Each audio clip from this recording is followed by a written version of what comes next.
Welcome to the Main Event Fightcast. I'm your host, Vega, alongside my co-host, Coach Mike. And we have some fun today. This past weekend was a nice return to the UFC for us. It was absolutely amazing. Could the fight card have been better? No, the fight card was good. Maybe the main event could have been a little more exciting. Man, like I was telling let's you, start there. I was wrong. Wrong. I don't think Rose is that much of a superior striker from what we saw, but she definitely pretty much held that fight down. You know what I'm saying? There's definitely some space for improvement for Tracy. She was outworked. I think she just did such a good job at her last performance, and Rose's performance against Ribas just kind of got all muddled up in there. But that definitely had some moments where it could have come to an end, and I'm not sure what's going on with Rose. I kind of think Rose sparked her a little too early. It made Tracy a little more hesitant. It changed the way the fight went. It definitely changed the way the fight went. That knockdown had a big impact on the way that she was moving forward from that point, for sure. I also feel like Tracy didn't go for the wrestling as much as we'd expected her to. I don't think the wrestling was there. Yeah? The footwork of Rose is a lot better than people like. When the fight is going on, the commentators get into it because it's right there in front of them. But when we get to talking about fights, it's like they don't talk about it the way people talked about. Memorable enough. The way people talked about Dom Cruz's movement, how he's hard to hit, how he plays that game. But his movement is very memorable. Like you see the way he moves, and it's kind of like, oh wow, that's so unique and sloppy. Their movement is very similar too, because they show you a little I'm here, and they just keep bouncing around. But they definitely show you that I'm here. It's her there. head movement was light years ahead of Tracy. That's for sure. That's the thing. That's for sure. That's the thing. Before you felt that Tracy was a superior striker. I disagreed, but it's more than just striking me better. Like Tracy probably has a lot more oomph in her shots. Yeah. If she caught Rose the way Rose caught her, it would have been a totally different story. Mm-hmm. But you have to put everything into perspective. Rose is hard to hit. Rose keeps her feet moving, so you're not really gonna have those openings for the takedown.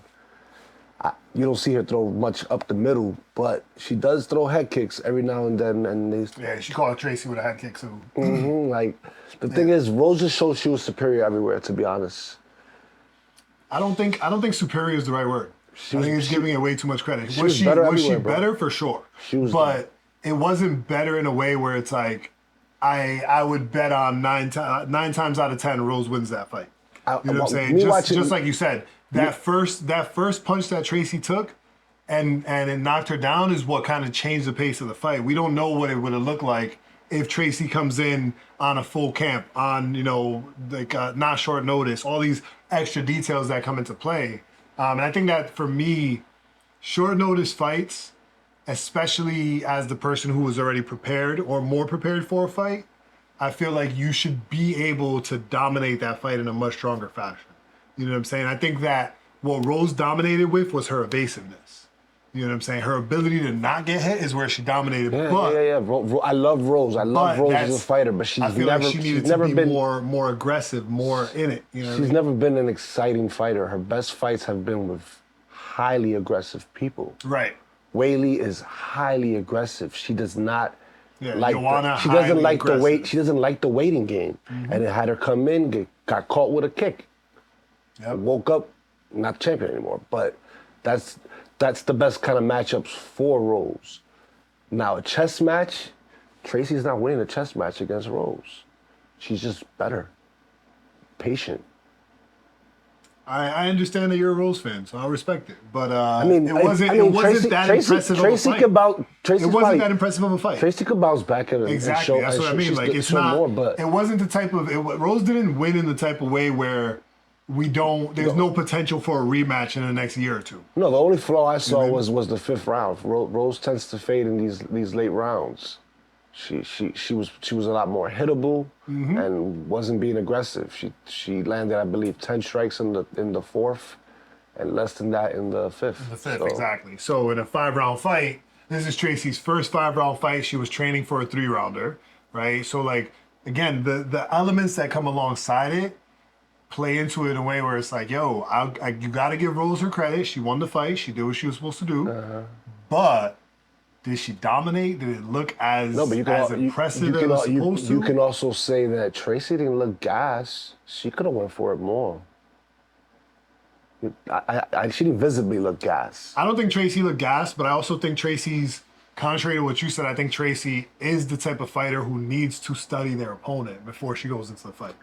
Because she looked confused. She looked more like. She tried to, true. She looked confused. She looked like she tried a couple things that she knows she's good at, but didn't really understand how to get them through the person she was fighting. You think she didn't expect that kind of movement out of Rose? Yeah, but not in the sense of underestimating Rose, but in the sense of Rose wasn't her opponent, so she wasn't focused on understanding how Rose fights. Yeah, but Rose was her opponent for longer than she should have at least understood. You mean she was only her opponent for 2 weeks? Yeah, that's long enough to know that this is a person that's hard to hit. Sure, to know that, but to understand how to get through it is a whole different conversation. No. Like, we don't ever have to fight her. You can watch 2 or 3 fights and understand that she's hard to hit. You can study it for a month. It's not the same until you're in there. But the point is, but at least she get that time. She should have known that like she might have had to take more risks than she actually did. Mm-hmm. She tried to point at the canvas like Rose is not going to play that game.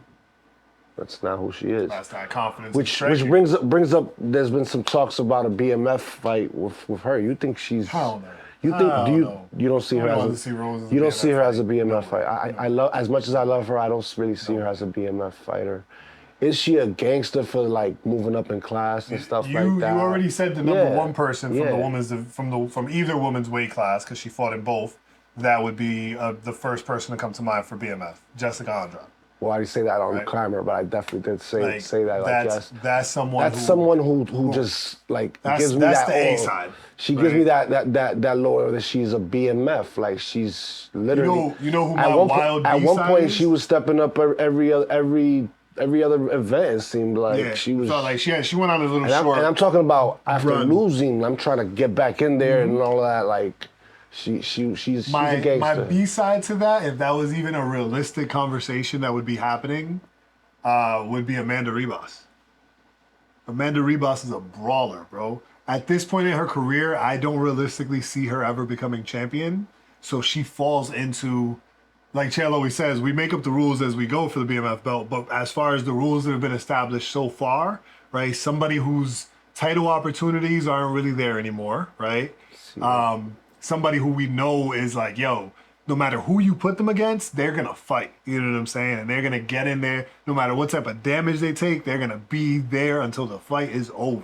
And that is definitely Amanda Ribas. It's not a bad call, but it's just really hard to figure out who really would deserve that, which is why I kind of don't want to completely eliminate Rose from it, because if the UFC offer it, I eliminate Rose with Amanda. But listen, if the UFC... from watching their fight and thinking about, again, just those parameters, right? Like the idea that the BMF belt will go to someone who is an amazing fighter, fan favorite, but their title opportunities are probably short. Rose's fight with Amanda Ribas proves that point instantly. But Rose is going to move forward to become champion. Amanda Ribas, probably not. BMF opportunity for sure. Because look at the war she put Rose through. Yeah, that was a big hypothetical. You think Rose captures a title at this weight class? Yeah, if she keeps fighting the way she fought Tracy, again, I don't think she super dominated her, but I think just the way that she fought is a natural strategy for her. So all she has to do is improve on it based on who she's fighting. You know what I'm saying? Because she also came in short notice. We can't take that side away for her. Yeah, I'm not trying to come at you, but I think you're giving Tracy a lot of love, man. I think you're giving Tracy a lot of love with that. No, because the whole thing you have to remember is that this isn't about Tracy. It's about Rose coming up a weight class. Yeah. But I also don't see her beating Tracy enough to even tell me that she'd win a rematch against Mio. Well, no, I'm not saying instant. I'm not saying she's going to. No, I know. But these people ultimately getting. I'm more saying that because these other fighters are I think younger than Rose. So it's like. I think they're all kind of in the same area. Yeah, but Rose, as far as fight years, exactly. Even if they're the same age. Rose definitely has a lot more fights in her past and less fights in her future than these people. But I still think that just based on the way the division is lined up right now, I still think Macy Barber beats her, so that's a different conversation. But is there a line for Rose to get a title shot? Yes. Yeah. Absolutely. Yeah, but I don't see her as... I see one or two fights, and then depending on who the champion is at the time, Rose could be a double champ. I believe her best shot at the title is going down to Weili. And the problem with the BMF for the women is I think they would probably try to push the narrative of Rose being a BMF because of her stardom, because that sells. I don't think Amanda Lemus is her name? Ribas, sorry. I'm combining two fighters now. Amanda Ribas versus Jessica Andrade sells as something that needs a title. Or maybe the title makes it sell a little more, but I don't think that sells as much as Jessica Andrade versus Rose. I think for what the BMF looks like right now, I can understand. I feel you on that. But if you think about where it started, Nate had some stardom, but Jorge wasn't really anybody. No, I think Jorge was he had that background. Even if it's nothing in MMA, he still has that background, that story you tell, the kid that fought in the undercards of Kimbo Slice in the backyards. Yeah. So it's very different. But you're not wrong. It's just that there's more to it with that. Yeah. These girls don't have nothing. But then even they don't have a storyline for that. None of them really do. The only the only one is Jessica Andrade who has anything interesting. That's why I'm like, are we wrong to eliminate Rose from that conversation? Because as opposed from a life story, she's not a BMF. She's not a BMF. She's not a BMF as opposed to who is the problem. Well, like I said, if we're just going off of ring reasons, then there's tons of other options. But if you include that legacy and lifestyle, then I do put Rose back in the picture because her life has been nuts, bro. I think her life has been complete chaos. I think so that alone makes her BMF, bro. Let's write a WWE script because this is the best way I could see it happening. If Rose gets that title shot against Weili down a weight class, beats her, Weili versus Jessica Andrade, BMF. That could be fun. Because you're not giving Weili another shot at Rose if Rose beats her a third time. But if Rose stays where she is, then we more likely have the double champ, the two belts at the same time fight, which makes more sense to the BMF. I also think, I see that. Yeah. And it's more likely Rose stays in her weight class. So basically what we're saying is that BMF belt don't really make much sense for the women. It really don't. It's tough. It really don't. It's no disrespect to any of them. I love Rose, love Jessica Andrade. Or maybe, win or lose, she comes to fight. Maybe it's actually a conversation around the woman putting more of themselves out there story-wise, right? Because a lot of the women UFC fighters, I won't say a lot. There's a percentage of the women UFC fighters that really sell themselves on the look and the sexual appeal, right? So rather than that, sell yourself on the depth of the story, right? Like, what have you gone through? Tell us the wars you've been in, right? Because we know Jorge and Kimbo Slice because that was an American-ass thing that took over. But when you think about Brazil, it's a lot of people who think about Brazil, they don't realize how big of a country it is. When they think Brazil, they imagine like Haiti, DR. Like, no, Brazil's massive. So like, what was the war zone y'all went through to even make it to the UFC? Like, talk about that story. It's also hard because add to it. It's also hard because of the translation. We don't even like the translation. We're always nitpicking. Like, did they say way that? Way more foreigners in the women's division than there are Americans. And that's the problem. That's really the problem. It's a disconnect. Right now, there's a disconnect between the women's division and the fans. Because they want to push the narrative that all their fights are boring, and it's not true. It can happen, but there's plenty sometimes they get boring. There's plenty of boring fights from the men. The boring part is that, for whatever reason, women don't finish fights. I don't think the Rose fight got boring to the 5th round because you start to feel like I start asking that question: Is Tracy really going for it right now when Rose is definitely taking the foot off the gas? But that's where it gets boring. It's like, took the foot out the gas. Rose is gassing out, but then also so's her opponent. Like, it's not like there's a chance for her to really power through it and get neither one of them visibly looked like they were tired. So it's like we're almost mad at them for their poker face if they were. Right. As opposed to other guys that were like, look at this guy, he can't even close his mouth. Gassed out, He can't even close his mouth. Yep. That's another real big thing that I'm interested in as far as how that works out. So there were a lot of finishes though on this card. Oh yes, there this was. past weekend. Yes, there was. It yes, got there kind was. of crazy. It was. Opened the game with Alvin Elders with his incredible submission. That choke was nasty. You know what's really interesting though for that fight? Flowers, I felt like Flowers being crazy. that's literally where I was going with it, bro. Watching Evan Elders versus Darius Flowers ironically looked like Kimbo Slice. Like it looked like somebody who had been winning fights on the block, and they just threw him in there, and it didn't go well. I don't think he looked good technique-wise. I don't even know how to describe that. It was almost like, what's this guy's name that used to take everybody's leg and nobody wanted to fight him? Ilya knocked him out later on. Damn. The way he was like throwing himself to the ground, it's like he was trying to get ankle pick him or something, but it was not, he wasn't even doing that. Wasn't even doing that. It wasn't even doing that. Weird movements. Sorry, I can't remember the guy's name, but it was not even ankle picks. He was just like trying to jump, like he jumped the guillotine, was it that he missed too? Like it was so. Missed it completely. It was so sloppy. Airball the guillotine, bro. Yeah. Airball that's the way to describe it. It was very sloppy. It was very sloppy.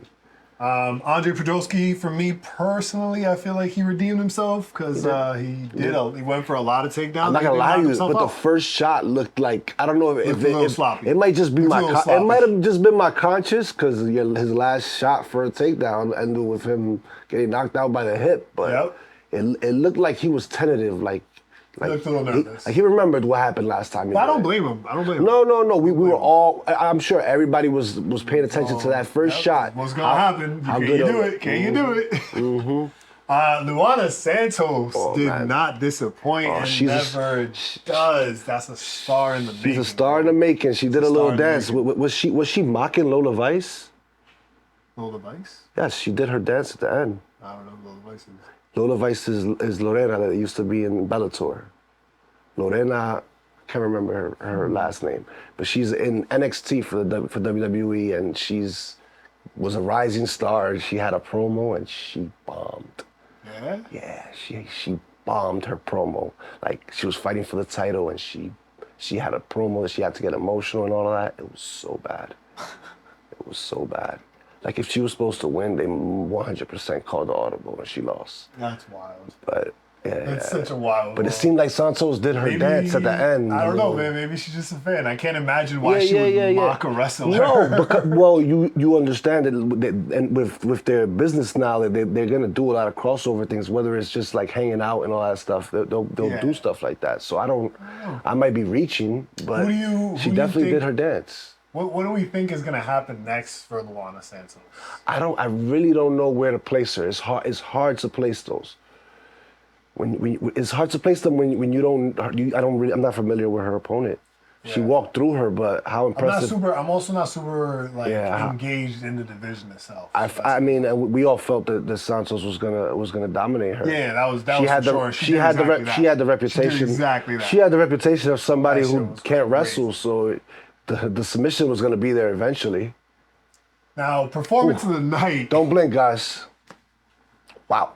Performance of the night was the most heartbreaking fight of the night for me, bro. Like, it was so fast, and I was so, like, it wasn't, I didn't care whether Damon Blackshear won or not. I just had him on my card, so, like, I figured it was going to go to decision. Montel Jackson came out there and two-pieced this man like he was fighting somebody in high school, bro. Bing, bing. It was just perfect timing. End of discussion. It was just perfect timing. Just like the call by the commentary. Dom Cruz says you got to look out for these shots over the middle, and boom. Boom, boom. Sleeping. Caught him perfectly and slept him. That's the crazy part. He didn't just tap him. Like, he slept him. The power was unbelievable. Yeah, man. I think it was a jab. It was a jab, right? It was. It was a jab. Straight jab. Wow. That shit was incredible. Now, he's still very early on in his career. They both are, so we got to see what he does with his next opponent before we start even really considering anything. It's usually fights like that later on get rematched because they didn't really fight. Depending on what Blackshear does with his career. Exactly. If Blackshear's doing nothing but running through everybody, and Montel has one little hiccup, they can try to revisit that.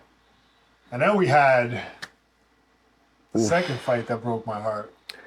In my opinion, this was the fight of the night, man. Joshua Van versus Charles Johnson. These two boys went to work. As I said, I am not a fan of Charles Johnson. Amazing. But and that uppercut was out of a video. He did his thing. He did his thing. That shit was out of a video. That was the most extended uppercut I have ever seen. Perfect example of somebody landing a shot and seeing that they hurt, and as they're circling away, you just see it. Whoop. You see it before you do it, and timed it perfectly. The timing on that was incredible. Like, I want to say that nobody lost that fight because Joshua Van had a great fight and just got caught, Just got caught beautifully.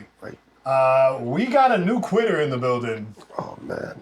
We got a new quitter in the building. And the reason I'm saying we got a new quitter in the building is because I went back and looked at Cody's record. Man, and this is like his third or fourth no contest in this way. So, Cody Brundage, you done blew an opportunity for Abdul Razak to stand on the crazy chaos he was building during that press conference with everything that he was saying about Dricus du Plessis. And it's a tough one for me because, yes, Abdul landed a couple hits to the back of the head. But by that point, like, this is a John Jones situation. No, yeah, 100%. You were already losing, bro. No shots. Like, you were already done. No shots at Big Dan, but Dan, he reacted to, I think, one shot and thought the other ones were. And if I saw two, that's a lot. I saw at least one. No, I definitely saw two. Two? Okay, definitely saw two. So two illegal shots out of about 16 shots. It's hard to say. Cody, I'm so mad we showed you some love the last couple of weeks, and you were chasing a DQ victory.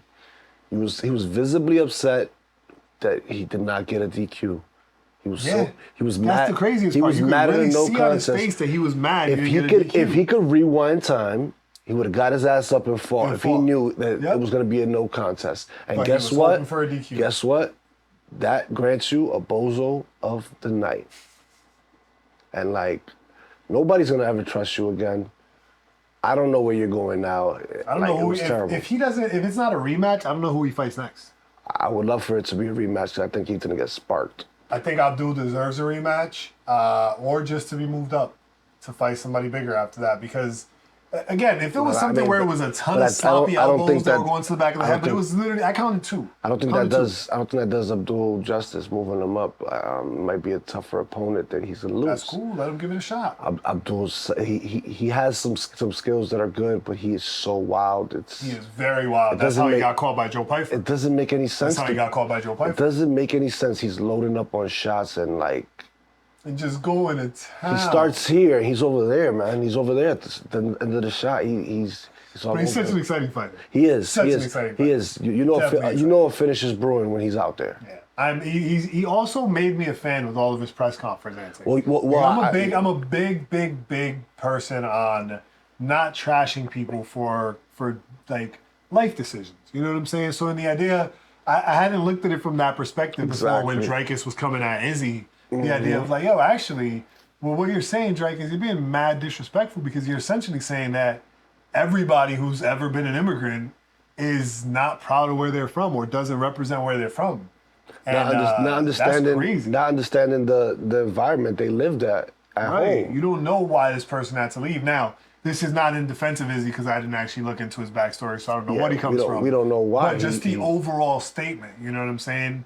A Kamaru Usman, a Francis Ngannou, when you were saying you're the true African champion, and you're not counting Francis Ngannou, like Francis Ngannou's entire story is him just trying to find a place to survive, bro. You can't take away the man's African heritage because he tried to find a way to survive and 100%. Ended up in the other side of the planet. That's craziness. So I'm definitely a fan of Abdul because it gave me new perspective. So, yes.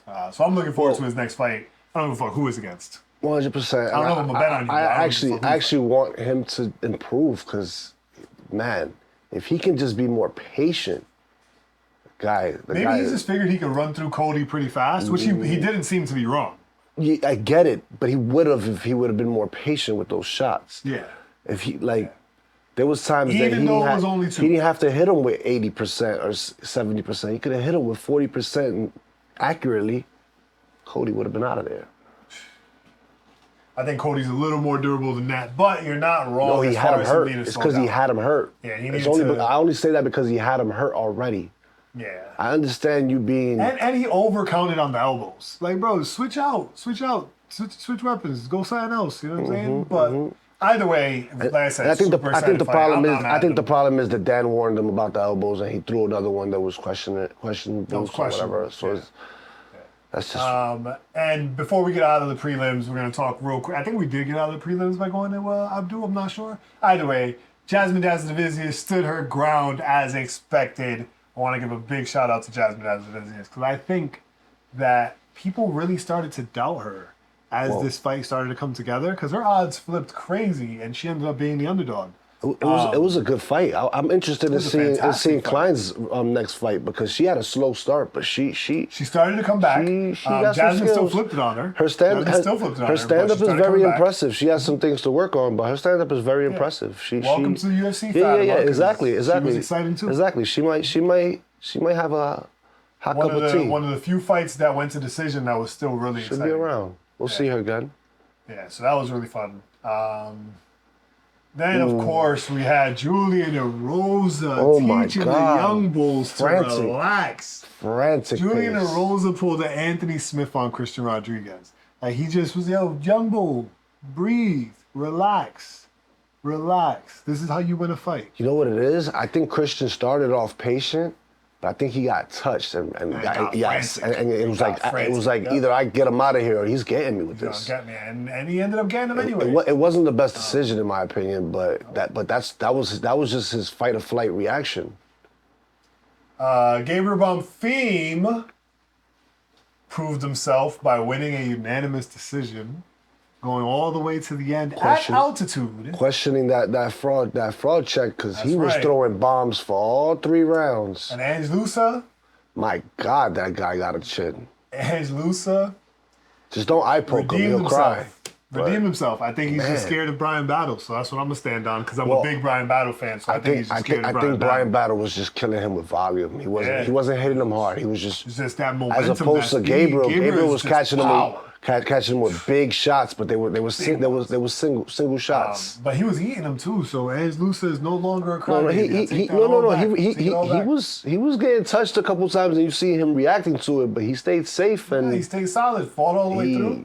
And it was a close fight. I wouldn't have been mad at a split decision for Gabriel, but I'm glad it was unanimous. No, I think he got the win. And then of course, oh my God, the best young fighter out here right now. I don't even really want to do a wrap up on his fight yet because there's so much more I want to talk about. So we're gonna come back to him, which is crazy because he wasn't even the main event. No. So we already talked to Rose. This was the robbery of the night. Oh my God. Have you heard of these stories about people betting on that my plus 2,000? On what? Some people took plus 2,000 on because the odds had changed that heavily. I saw the odds change and I was about to bet it and I dozed off because you know how tired I was. Santiago became a big favorite. I was literally about to put the bet on it. Right before that last round, man. Right before that last round. If you got in there, I looked at it the second round because the second round was plus 320 and I was like, you know what? There's still a chance that Muslim could win this fight. It's only round 2, so might as well. I didn't put it, but the robbery that was insane. It was also a hard fight to judge, bro. It was not. Robbery is crazy. I don't know. Muslim looked like he had slowed down midway through the second round to the point where Santiago was just doing whatever he wanted. The only thing I can give Muslim credit for sure is that his power never faded. So every one of those random counters that landed really hit Santiago in a way where he was just like, whoa, hang on. He stopped everything he was doing and had to reset. And there was a small sequence where he chased him a little bit. I do remember that. But overall, Santiago was dominating that fight. I don't know. You can't say dominate. He was dominating that fight. You're underwhelmed with how Rose won, and you think Santiago was dominating? The difference being that by the time we got into... This was a 3-round fight. Yes. By the time we got into the second round, Muslim was already fading. Yeah, but Santiago had a slow start. I'm not sure he won that first round. Even if you don't think he won the first round. I think the odds makers just jumped the gun when they saw. I'm not even talking about the odds. I'm talking about what we were watching. When they saw Santiago, I was watching, and I felt like that was I give you a space where the first round could go to anybody because Santiago started slow. Yes. Second round does not go to anybody. That goes to Santiago for sure. Yes. Third round. And that's what Santiago for sure. That's when the odds makers went crazy with Santiago. Santiago on the second round. But even forgetting the odds, they gave it to Muslim. Yeah, I think they just expected the way it was going, and you seeing it that way too. Like he's gassing out, but I knew it was anybody's I'm just saying fight. I didn't see anything. You tell me what you saw Muslim do that made it anyone's fight. If I had to like watching it and I had to live bet. If I would have seen those odds, I obviously would have jumped on that just because. Well, because the odds were so crazy. Just because, to me, it seems so close that I don't know who to pick. So tell me, what did you see Muslim doing that made it look close? Takedowns, the reactions and the strikes. When he hit Santiago, it was a way bigger reaction. But it was only like 2 or 3.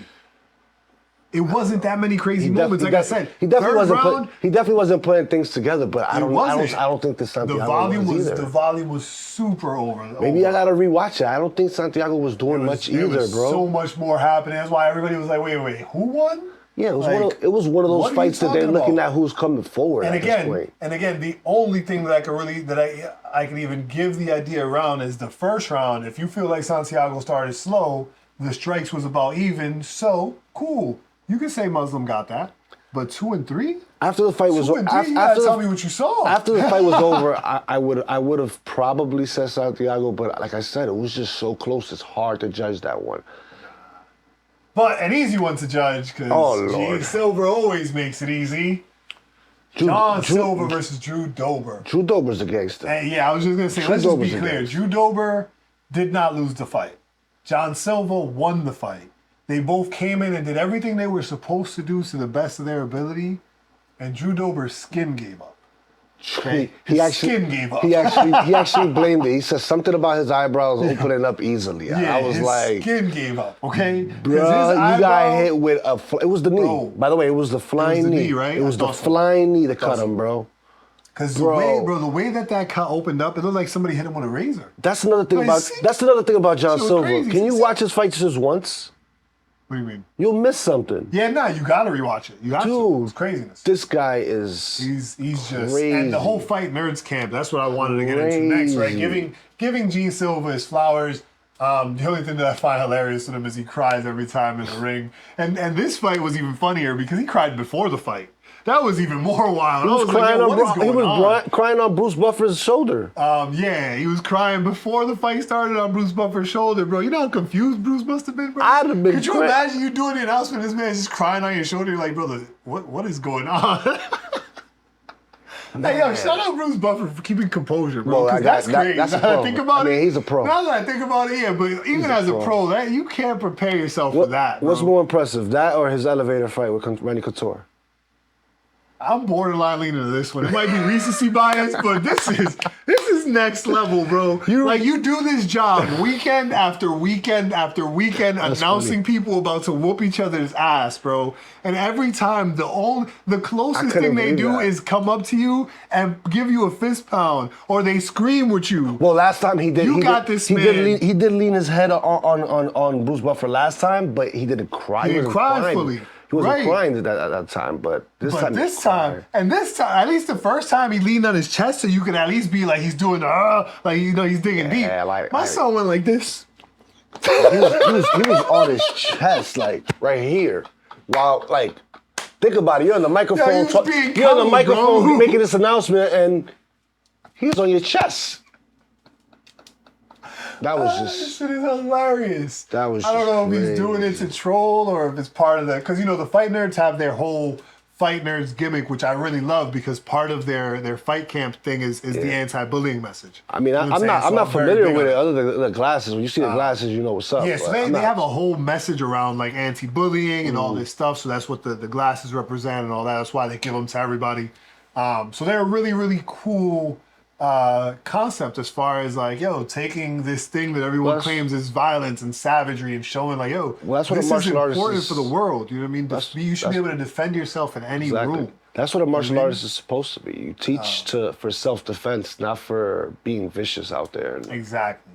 You know, and that's why, as much as I love John Jones, I tend to side with DC on a lot of the conversation because it's like, yo, as a representative of the sport, being called the absolute best the sport has to offer, fuck, we picked the bad one, bro. Like if we would have been able to pick, that's not the pick. I'm gonna correct you there. We ain't pick him. That's what I mean. That's what I'm saying. We didn't pick. If we would have been able to pick, that's not the choice. This is what we got, and it's like, damn, is this really? He's just that guy.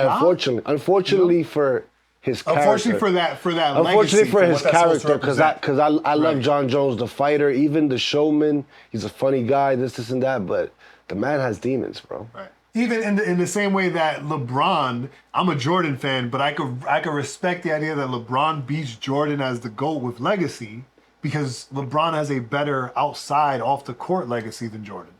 You know he has that sweet. So now if the question is like on the court, we feel like they would have been pretty evenly matched. When we step off the court, now he get that little boost. You know what I'm saying? Mm-hmm. That's kind of where it's at with John Jones. The difference being John Jones hasn't really found someone that's evenly matched yet. It's just that basketball is a lot more objective because not only could they don't really square up like fighting. You find out who's the better. You find out who's the better man right then and there. You don't find who's the better man. You find out who's the better fighter. And you find, yes, and that's facts. But as opposed to basketball, it's just a better team, all that kinds of stuff. Coaching matters, all that matters, whatever. But we're just talking about the image. Kobe was the guy with the squeaky clean image until. Yes. Right. So it's everybody has their demons. John Jones just seems to have more than everybody. He's like Tyson of this thing, you know? But, that brings the image that the fighters bring to the table, I think really elevates the value of the sport. And that's why I wanted to talk about the Fight Nerds a little bit because let's go into this and just see who are the Fight Nerds roster. Because I know a couple of them, right? It's Kyle Barallo, we got Gene Silva, we got... Damn, that was it? No, Vinicius Oliveira. I know by face more than I know the actual names of these guys because there's a couple Brazilians and if I can. All right, here we go. Let's get in here and see who we working with. We got. I don't know Flavio Alvaro. I don't think he's UFC. Yeah, that's the thing. A lot of these guys don't have. Oh, Carlos Prates. Yes, that's who I was thinking. Yep. There's Barallo. Gene Silva. Barallo's probably the best one right now. The most known right now because he has the best record and he's been in the UFC. He has the most fights. John Silva is really knocking down that door. Ricardo Brito. I remember watching one of his fights. Apparently, he's putting his name in the hat to fight soon too. So I'll never complain to see that guy fight. Look at that. So as of right now, it looks like there's only four of them in the UFC.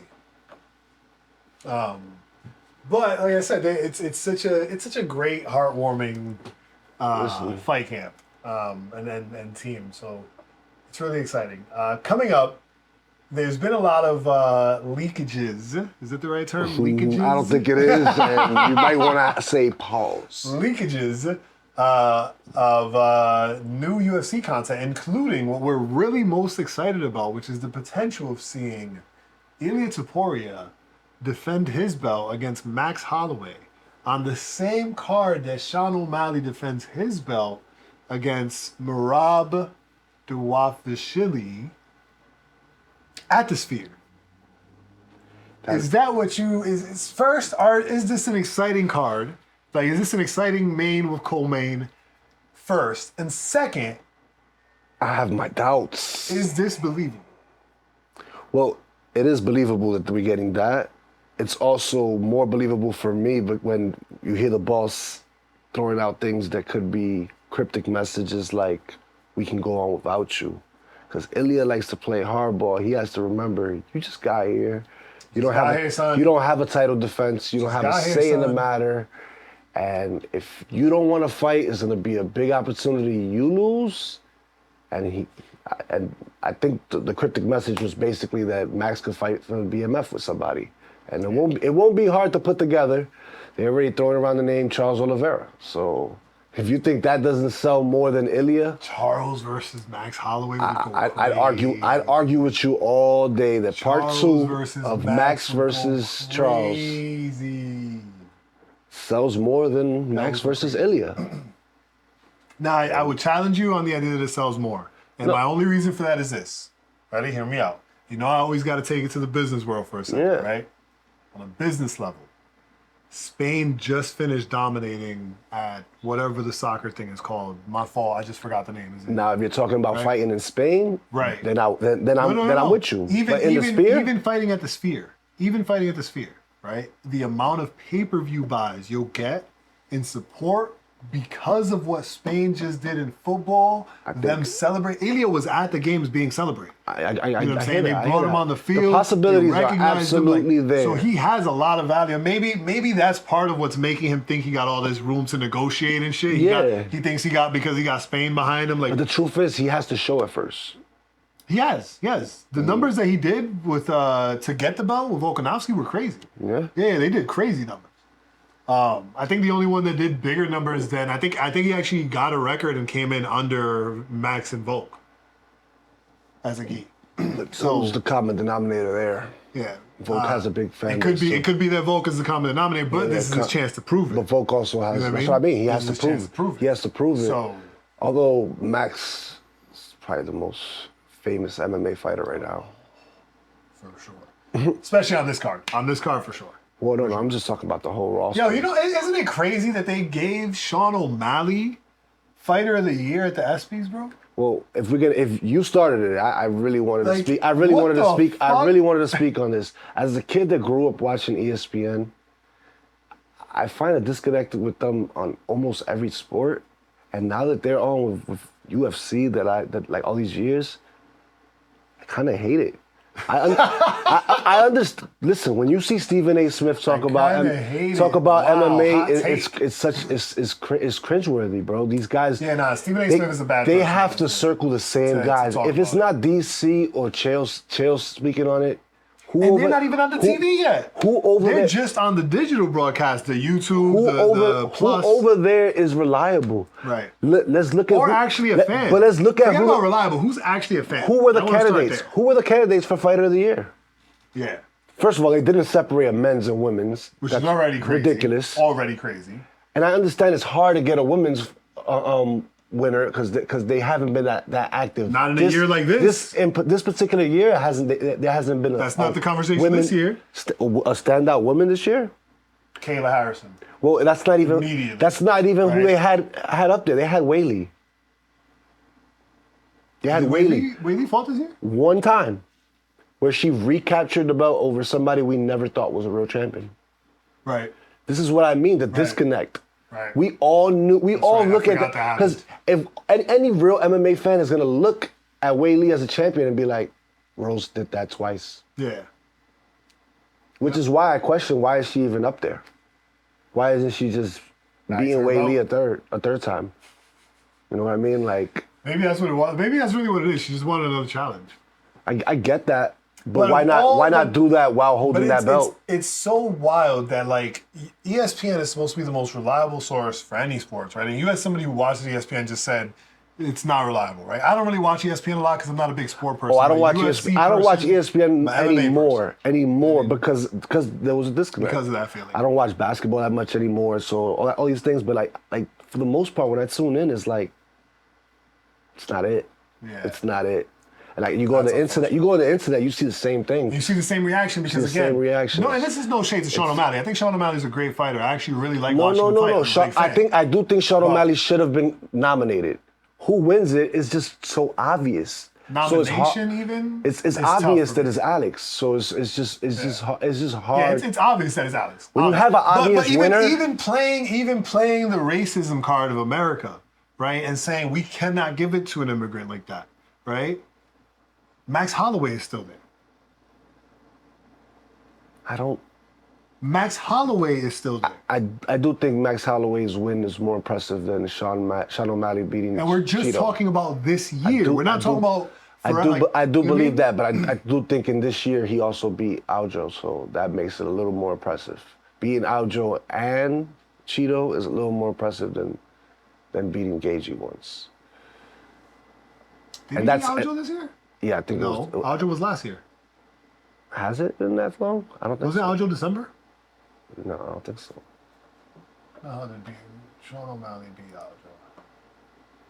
I don't think it was last year. I think it was this year.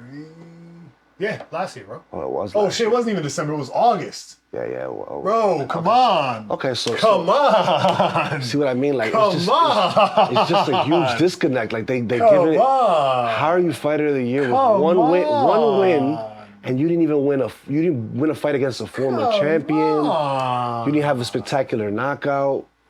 It's just a huge disconnect. Right. They don't know what they're doing over there, bro. Like, you outperformed somebody you were already outperforming before that you told us it was a fluke he beat you. So if it was a fluke he beat you, just outperforming him is not enough. Yeah, especially not to qualify for fighter of the year. You have to get him out of there. You know what I mean? Probably to qualify for fighter of the year, it's not enough. No, now what you did was more than enough. Now when you have Alex Pereira winning 3 fights, 2 fights, and 3 or 2 championship fights in a year. 300, 303. And he fought at the beginning of the year, didn't he? That was his 3rd fight this year, wasn't it? Exactly. When you have an obvious winner and they get it wrong, it doesn't. No, 2 times. It was just 2 times this year. Okay. It was just Hill and Jerry, but still, that's come on. Yeah. It's an obvious winner. This is wild. It's an obvious winner. Obvious, right? But again, even if you take that one out, like as an MMA fan, why would you tune into ESPYs? There was a time when they would get it right when they weren't even as connected to UFC, and there were obvious winners: Ronda Rousey's, John Jones, Anderson Silva's. But how are you more involved now? Yeah, it would have hurt more disconnected. It would have hurt more if Strickland had beat Dreykus and they gave it to Sean O'Malley. Because we know why they gave it to Sean O'Malley. And now when you know very clearly why. Wow.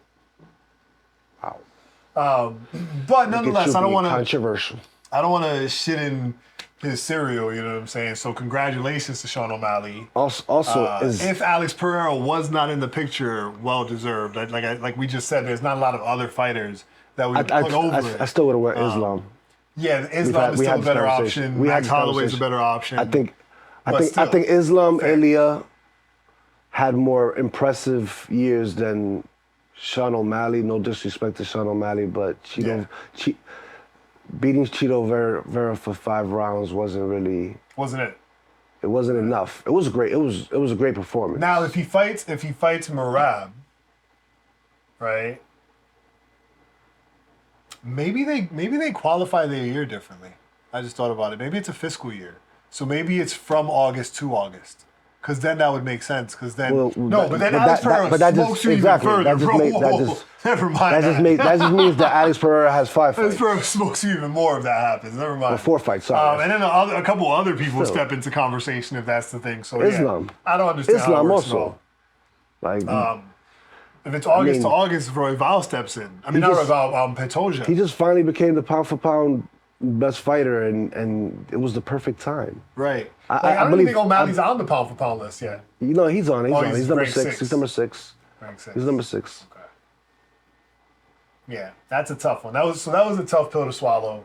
I really loved most of other people's hypothetical choices. I wouldn't say it was a tough pill to swallow because you expect. I've known this about ESPN for a while now. I don't watch ESPN, but because I don't watch it and I know it's the sport people, I just assumed it was like the authority. I feel like I follow it on the internet more than I follow it.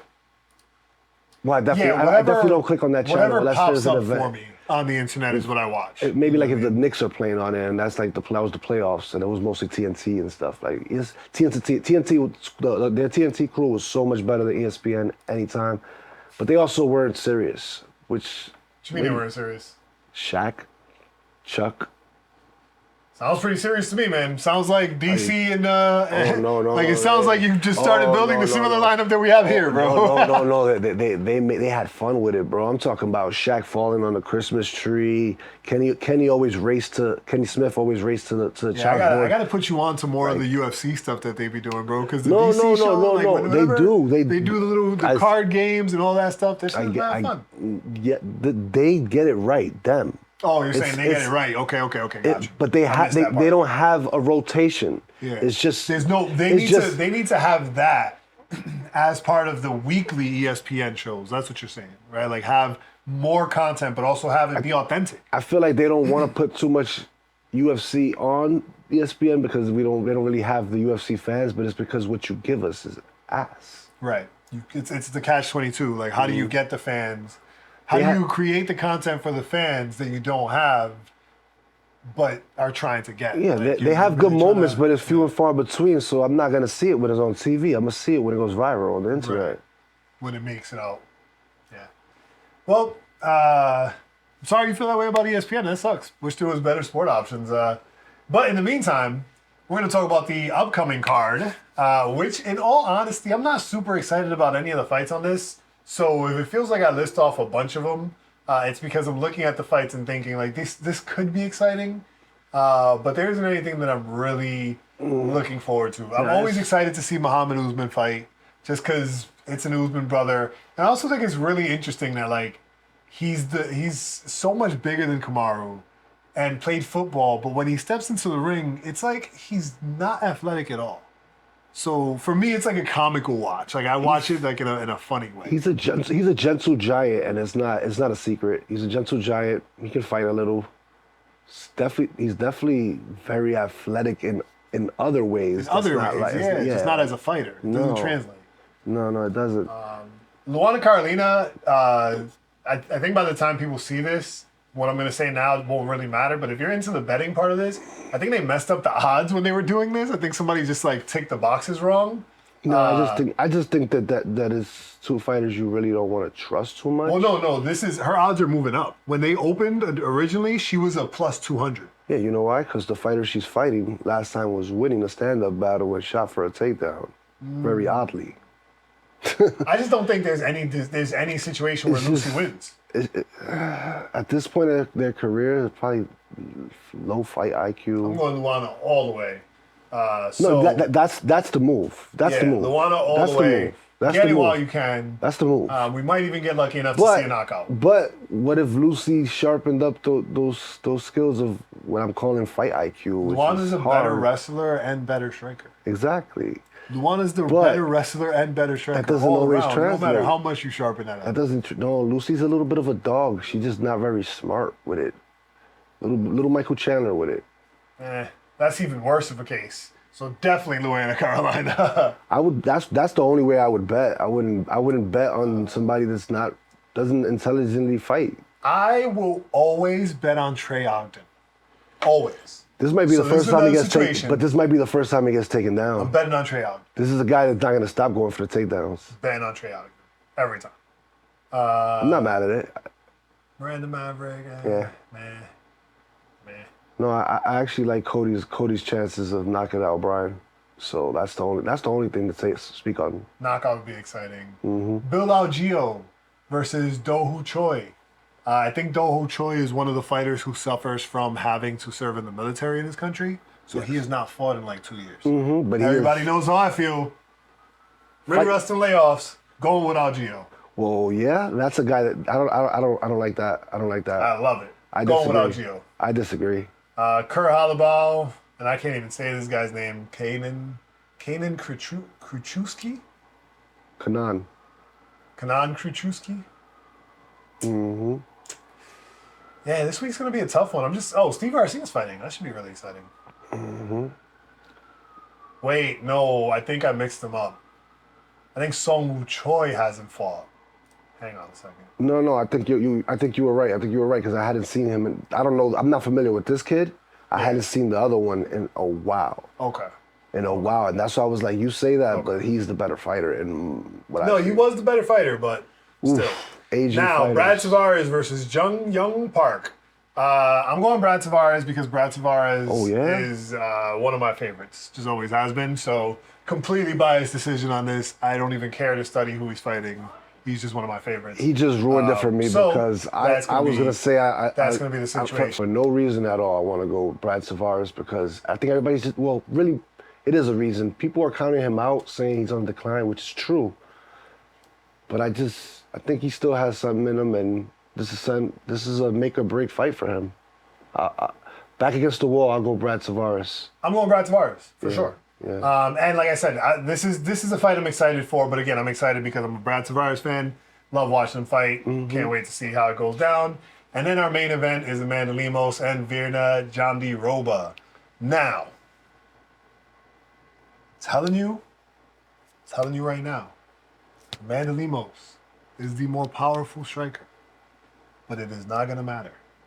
Virna is the female Marab.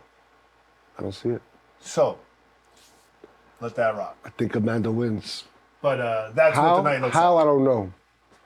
I don't think she finishes her. That's what this week looks like. And I feel pretty good that it'll be a quick fight night. Oh, what? It shit starts at 8 this week? That's outrageous. No way. Oh, that's terrible. No way. No. Prelims start at 5. Main card starts at 8. Okay, cool. That's much better. That's still going to be a late finish. Still going to be a late finish. The thing is with these fights, I wouldn't be able to tell you which ones are going to be the best. I just tune in and I'm telling you, it's always sleepers. This is one of those cards where every fight has the potential to be something we didn't expect because it's a bunch of people who are, for the most part, weirdly matched up. You know what I mean? It's just weird matchups. So either way, I'm always looking forward to a nice UFC fight. This week feels like it's going to be a short week. So will they be able to come close to as many finishes as last week? As this Saturday, I mean? Let's see. I'm going to count them. I'm going to count my projected finishes. I'm not going to share them with you guys, but I'm going to count them. I don't want to influence nobody to bet. 1. Wow. I just noticed he skipped over Muhammad without a finish. I think that's a finish. 2.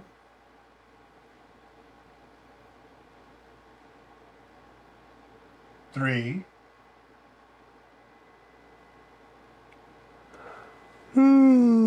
Excuse me, 4, guys. 5. 5 finishes I'm projecting. So nowhere near. Nowhere near. I think if we get 5 finishes, it'll be a pretty good event. Like it's gonna be a great. Like I think the card is gonna be a sneaky great event. I just don't. There's nothing that I'm looking at right off the top, and I'm like that fight. It doesn't matter what happens. I'm watching that fight. I can see a lot of decisions too, but you just never know. And 5 is a lot. I think I would probably bet the under on it. I'm not gonna lie. Yeah, that might be overestimated, but I feel I would hope there'd be more. But those 5 that I picked, I feel like are going to be the sloppiest fights, right? Like I feel like the reason I didn't pick the Muhammad one, since you exposed that, is because I feel like it's going to be a sloppy heavyweight fight, but it's going to be sloppy wrestling heavyweights. So there's just going to be a lot of like body hugging and clinching. I think between the two of them. I think Muhammad loses if it gets like that, but I'm hoping Muhammad picks his shot and he gets him out of there. We're gonna see. This is a guy that's gonna shoot completely, just keep shooting. So Muhammad picks his shot, he should get him out of there. I'm rooting for Muhammad. Always rooting for Muhammad, for sure. Like I said, I'm not always rooting for Muhammad. I just think he's a fun fighter. He's funny. The only time I didn't root for Muhammad was the time he won. So maybe that should tell you something. When he beat Zach was the only time I didn't root for him, and there you have it. In other words, don't listen to us, bet against Muhammad. Right, exactly. But that wraps it up for this week. Thank you guys for tuning in. Want to make sure you like, comment, and subscribe. You can follow Mike at SFBigMike. You can follow me at WhatUpVega. And thanks for tuning in. See you next week.